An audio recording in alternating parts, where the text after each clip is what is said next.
Friends, ఈరోజు egg tomato curry. దానికోసం eggs boil చేసి స్విచ్ చేసి కొంచెం ఆయిల్లో పసుపు వేసి ఫ్రై చేశాను. అలాగే చిల్లీస్ అనేవి స్విచ్ చేసి పెట్టుకున్నాను. కొంచెం కరివేపాకు, చాప్ చేసిన onions and 1 spoon ginger garlic paste. Onions already chop చేసినవి ప్యాన్ పెట్టి ఆయిల్ వేసి ఆనియన్స్ వేసాను. అలాగే 1 స్పూన్ జింజర్ గార్లిక్ పేస్ట్ ఏదైతే చెప్పానో అది ఆల్రెడీ ఇందులో వేసాను. ఫ్రై అవుతుంది.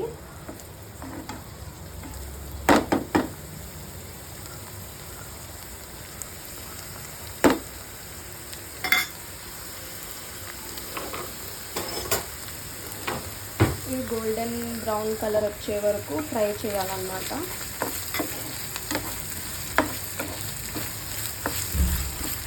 ఇట్లా వేగుతున్నప్పుడే ఏవైతే మనం స్విచ్ చేసి ఉంచిన పచ్చిమిర్చి ఉన్నాయో అవి వేసుకోవాలి.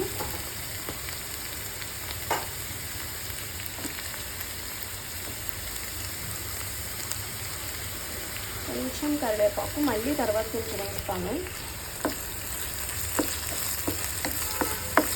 ఆనియన్స్ ఆల్రెడీ వేగాయి కదా, ఇందులోనే మనం ఆల్రెడీ చాప్ చేసిన టొమాటో కూడా యాడ్ చేస్తాము. ఎందుకంటే రెండు కలిపి ఇంకా బాగా ఫ్రై అవుతాయి కాబట్టి ఆనియన్స్ హాఫ్ ఫ్రై అయ్యాక మనం యాడ్ చేసుకోవాలన్నమాట. యాడ్ చేసి బాగా కలపాలి. అండ్ ఇది కూడా బాగా మ్యాష్ అయ్యే వరకు కొంచెం బాగా ఫ్రై చేసుకోవాలి. ఎంత ఫ్రై చేస్తే అంత టేస్టీగా ఉంటుంది.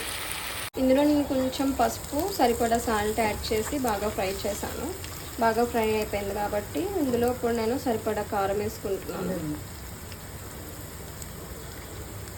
మా ఇంట్లో కొంచెం స్పైస్ ఎక్కువ తింటారు కాబట్టి కొంచెం వేస్తున్నాను ఎక్కువే, మీరు తగ్గించుకోండి. ఇవి కొంచెం ఫ్రై అయ్యాక వాటర్ వేసి బాయిల్ చేయాలన్నమాట.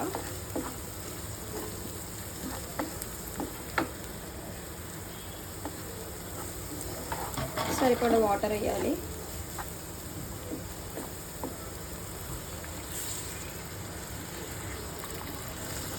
ఇది కొంచెం బాయిల్ అయ్యాక ఒక 3 మినిట్స్ తర్వాత మనం ఎప్పుడైతే ఫ్రై చేసి పెట్టుకునే ఎగ్స్ కూడా ఇందులో వేసుకోవాలి. బాయిల్ వచ్చాక కదా, వాటర్ బాగా బాయిల్ అయింది. ఇప్పుడు ఇందులో మనం ఆల్రెడీ బాయిల్ చేసిన ఎగ్స్ అండ్ కొంచెం కరివేపాకు కూడా వేసేస్తున్నాను. ఇవి వేసి బాగా కలిపి ఒక 5 to 8 మినిట్స్ వరకు సిమ్లోనే నేను బాయిల్ అవనిస్తాను. అప్పుడు దీని ఫ్లేవర్ అంతా ఎగ్ కూడా బాగా పడుతుంది కాబట్టి. ఇందులోనే నేను ఒక చిన్న టీ స్పూన్ జీరా పౌడర్ అండ్ ధనియా పౌడర్ వేస్తున్నాను. హోమ్ మేడ్ ఇది.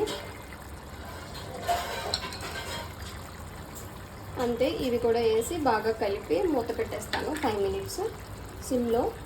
ఇప్పుడు ఓపెన్ చేసి చూద్దాము. చూసారా, కర్రీ బాయిల్ అయిపోయింది. ఆయిల్ ఎట్లా పైకి తెలుతుందో చూసావా బబుల్స్లో. ఇప్పుడు ఇది కర్రీ రెడీ అయిపోయింది అనమాట. దీన్ని ఒక సర్వ్ బౌల్లోకి వేసుకొని సర్వ్ చేసుకోవడమే.